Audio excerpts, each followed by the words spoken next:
comme celle-ci, eh bien, elles sont nées, on les observe comme elles étaient il y a 13,8 moins 3 à peu près, 300 millions d'années, donc il y a 13,5 milliards d'années. Donc, la lumière a voyagé pendant 13,5 milliards d'années de cette galaxie, puis est arrivée sur un de nos télescopes, et on l'a mesuré.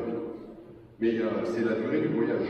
La galaxie, elle est à un endroit différent, donc son propre temps, et elle a sans doute évolué. On la voit telle qu'elle était il y a 13,5 milliards d'années, mais entre-temps, elle a peut-être fusionné avec d'autres, et formé une plus grande galaxie comme la nôtre.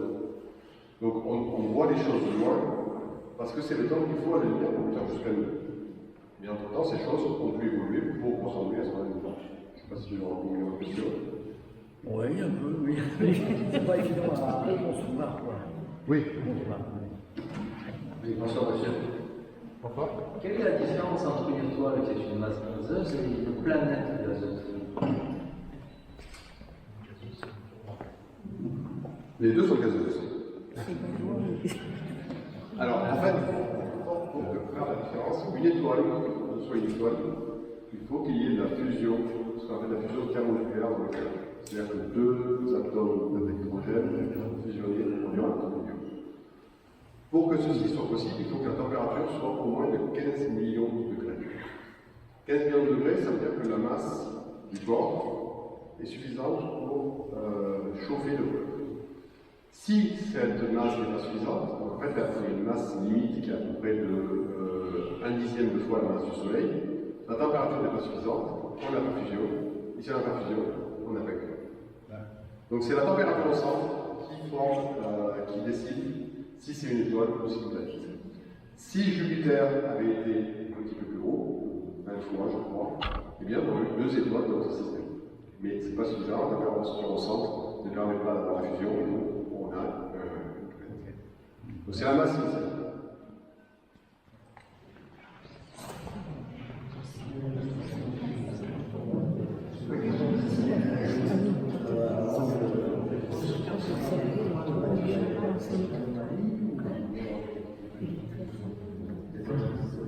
Les étoiles qui sont développées que le Big Bang, 14 aussi. Je ne connais pas cette étoile, a priori ce n'est pas possible.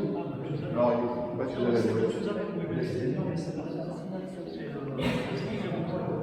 la Alors, bon, je vous ai dit que l'univers avait 13,8 milliards d'années, d'accord? Avant ça, il y avait, si on regarde un peu en arrière, ou en avant plutôt, donc c'est pas là, c'est du côté. Voilà, ici. Donc, avant 13,8 milliards d'années, eh bien, il n'y avait rien. Donc, une étoile qui est plus vieille, ce n'est pas possible. Sauf que, c'est ce que j'ai essayé d'expliquer à monsieur, donc, lorsqu'on observe une galaxie qui est ici, on la voit à 13,5 milliards d'années-lumière. Bien, ça, c'est la taille de l'univers tel que l'on observe. Entre-temps, l'univers, la lumière a voyagé, l'entre l'univers a continué à croître.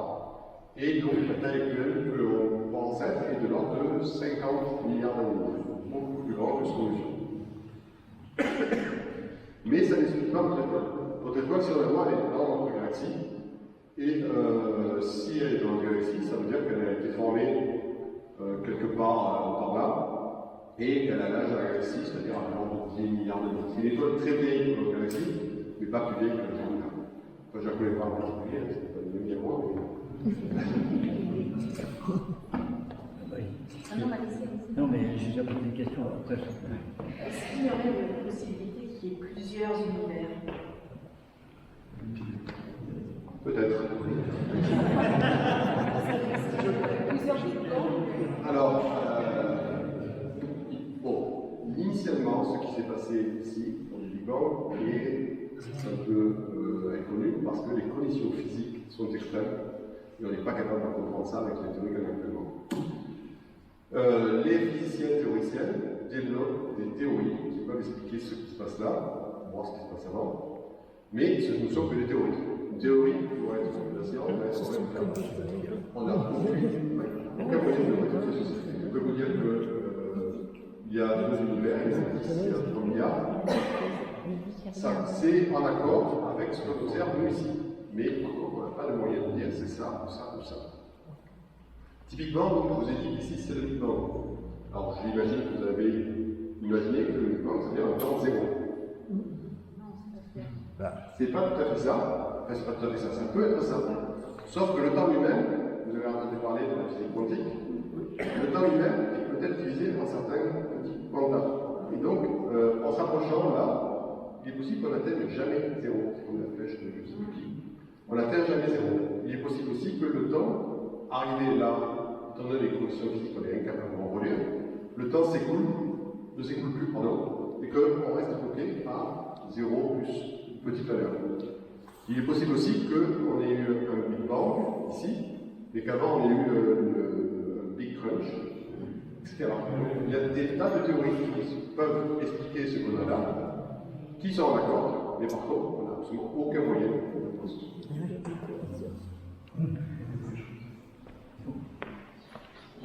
Oui, ça rejoint un peu votre remarque, parce que on a remis en cause à un moment, les scientifiques ont mis en cause la théorie de Big Bang, justement, avec d'autres théories. Il y en avait plusieurs, je ne sais plus lesquelles, et est-ce que, justement, est-ce que vous les connaissez? Vous les résumez Alors, pour vous donner un ordre de grandeur, vous connaissez la théorie des cordes, vous avez entendu parler? Oui. La théorie des cordes produit plusieurs dizaines de milliers de théories sur l'univers. Donc je ne les connais pas forcément. En fonction de ce que vous réglez ou non, vous allez avoir un univers un petit peu différent qui va produire quelque chose de différent. Et donc il y a un certain nombre de constantes physiques de l'univers qui vont produire par exemple si vous changez la constante, certaines forces de gravitation, eh bien, vous allez changer le fait que les atomes peuvent rester accolés l'un à l'autre. C'est la force faible. Et donc les atomes ne vont plus pouvoir se former. Et donc on va avoir un univers où il n'y aura que des particules. Ça c'est juste un petit réglage. Si vous réglez différemment, au contraire, vous allez augmenter cette force-là, et tous les atomes vont se retrouver regroupés à un seul endroit. Donc de la même manière, on ne pourra pas avoir un tel univers. Donc ces théories, vous pouvez les changer en réglant ou en changeant quelque chose, et ça va produire un résultat différent. Donc le premier tri, c'est des tableaux de théorie qui sont en accord avec ce qu'on observe. Et même ceci, ça produit encore des milliers, voire des dizaines de milliers de théories aussi qui peuvent expliquer l'univers. En gros, ce qu'on pense, donc, je vous l'ai dit, qui est en accord avec ce qu'on observe, c'est qu'on a effectivement quelque chose qui s'est passé là, il y a 13 milliards d'années. De toute façon, cette zone ici, c'est ce qu'on appelle la recombinaison qui est là, et la lumière n'est pas capable d'aller voir ce qu'il y a au-delà.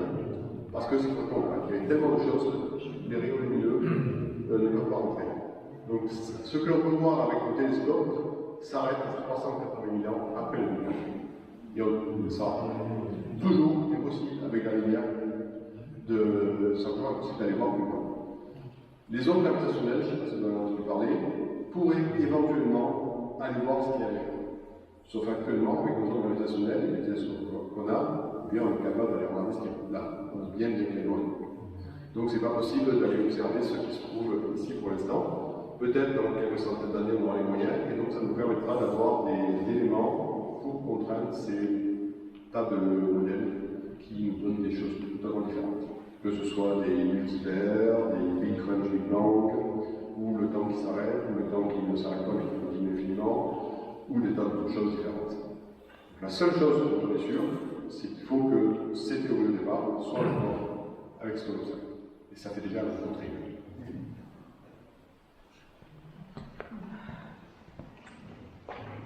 Vous avez parlé des constantes du flux universel. Justement, je voulais vous poser des questions parce que c'est un truc qui. Enfin, je suis mal à percevoir. On a ce fameux mur de Planck, d'accord? Ça, c'est une constante de Planck, le mur de Planck. Donc, on connaît l'univers jusqu'à une certaine limite. Au-delà, on suppose. D'accord? C'est d'ailleurs pour ça que vous parliez tout à l'heure de l'anglais, c'est Fred Hoyle. À la BBC, voilà, qui se foutait de le mettre en fait. Le Big Bang, c'est sa paternité. Et donc, du coup, est-ce que ce fameux mur de blanc, vous pensez qu'un jour, peut-être, on aura les capacités à aller au-delà? Parce que quand on regarde un petit peu comment c'est chiadé, je vois pas trop. Alors le mur de Planck, c'est quelque chose, donc c'est lié à la physique quantique. Donc on n'est pas capable de mesurer quelque chose sur le temps, sur la position. Donc sur le temps, qui soit plus petit que 10 moins 30 secondes. C'est 0,30 et 1 à la fin seconde. Donc c'est extrêmement petit. C'est pas à l'échelle de l'univers. Nous ici, on ne peut pas voir ce qui se passe 380 000 ans avant. Donc, le mur de Planck, c'est quelque chose qui a pu avoir un effet là. Et donc ça, c'est lorsque vous avez peut-être lu un livre qui s'appelle Les 3 premières minutes de l'univers, où on explique ce qui a pu se passer là, à chaque étape, en commençant. Et tout ceci commence donc à cette théorie de Planck, c'est le reste des scientifiques de l'univers, qui fait qu'on ne peut pas aller voir ce qu'il y a plus petite échelle ou en position. Il y a une incertitude. Si on regarde plus la position de l'objet, on ne pourra pas savoir à quelle vitesse il se déplace, etc. Et ça, c'est lié à la physique quantique. La physique quantique représente ce qu'on a actuellement de mieux dans nos connaissances physiques de l'univers. On n'a pas été capable, donc la loi qui gère essentiellement l'univers, ces échelles-là, c'est la gravitation. La physique quantique, c'est à petite échelle.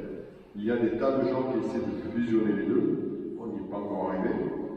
Si on y arrive, on aura une théorie qui sera plus générale et qui peut-être permettra d'expliquer. Pour l'instant, on n'est pas encore là. Donc, je ne sais pas comment va évoluer la science plus tard. En plus, je suis astrophysicien, pas physicien théoricien. Donc, je connais ceci parce que j'ai fait des études, mais je ne suis pas à la pointe de la recherche.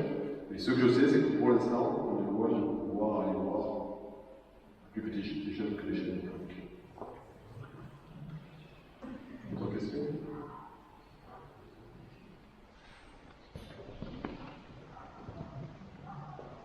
Excusez-nous, on a beaucoup. C'est là pour ça. Je reviens juste sur le questionnement lié aux mesures qui ont été faites par Gaïa. Et apparemment, on observe des formations dans les bras de la galaxie, périphérique. Est-ce qu'on a déjà observé ça par des mesures d'observation sur d'autres galaxies? Et est-ce qu'on a une hypothèse sur les raisons de cette information?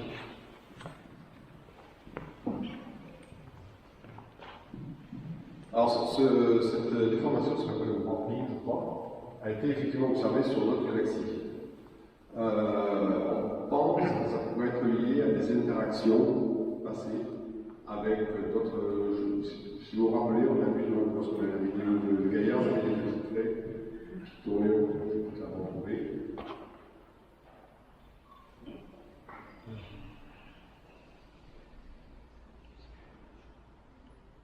Comme ça sera rapide.